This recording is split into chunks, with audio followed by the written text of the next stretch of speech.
Maravilha, um forte abraço, gente. Aqui quem vos fala, professor Fernando Melo, carinhosamente chamado de Fofinho. A partir de agora vamos dar início à nossa aula sobre naturalismo. Aula de literatura, naturalismo, que é a continuidade do ambiente realista. Então cola com fofes, que é sucesso. Vamos lá, PowerPoint. Rapidinho.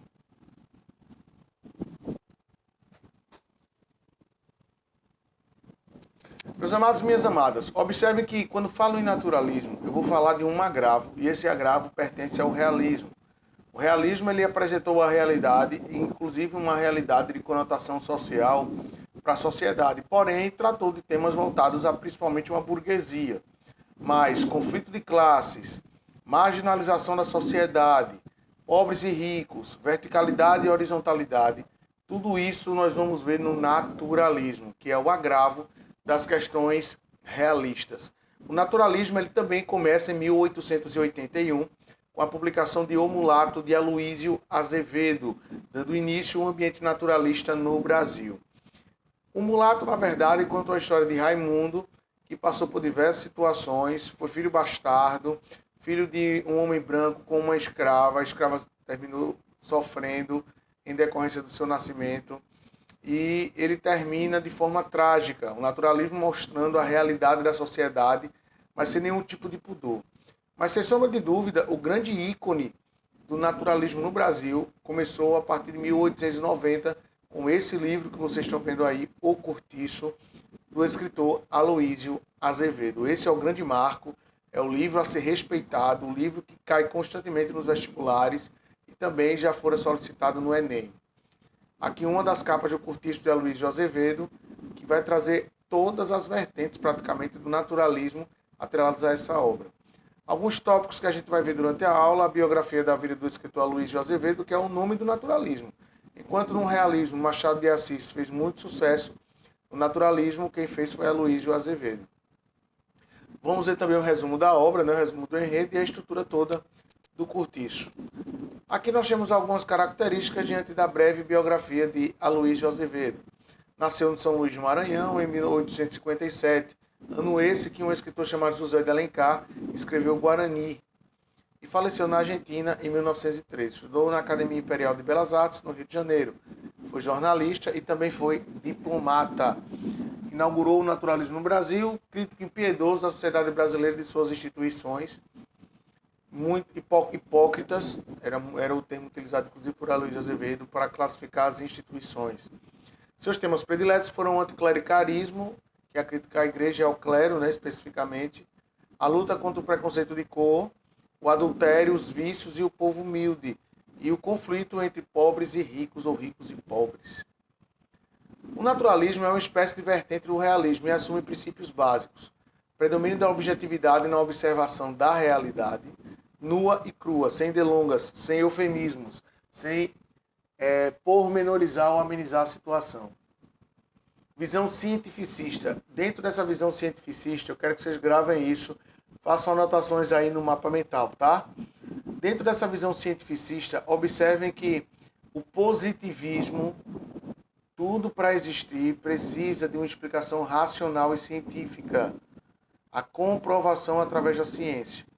O determinismo, que é subdividido em determinismo do meio, da raça e do momento histórico, explica o comportamento do indivíduo diante da sociedade.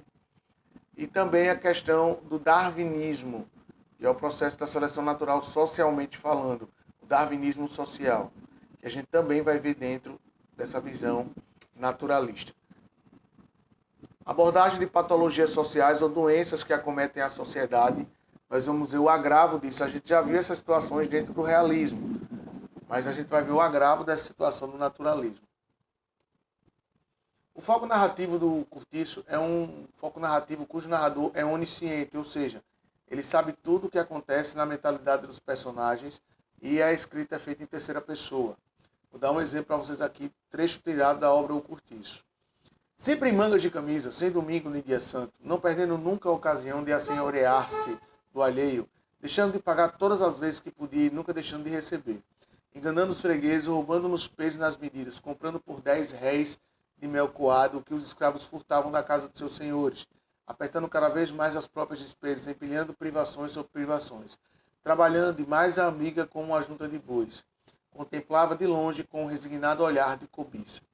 Essa descrição aqui é de um personagem que a priori não é o protagonista da obra Curtiço. Esse personagem é o João Romão, que a gente vai conhecer na próxima aula, tá?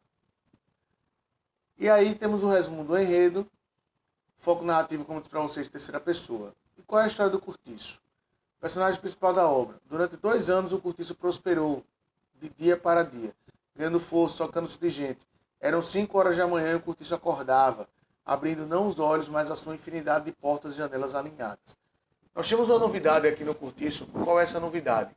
É que o protagonista da obra O Curtiço é o próprio Curtiço, como vocês perceberam. Ele é como se fosse, como ele adquirisse vida, ele pulsa, ele vibra, ele abre suas janelas às 5 da manhã. Então ele possui atitudes, ele possui ações.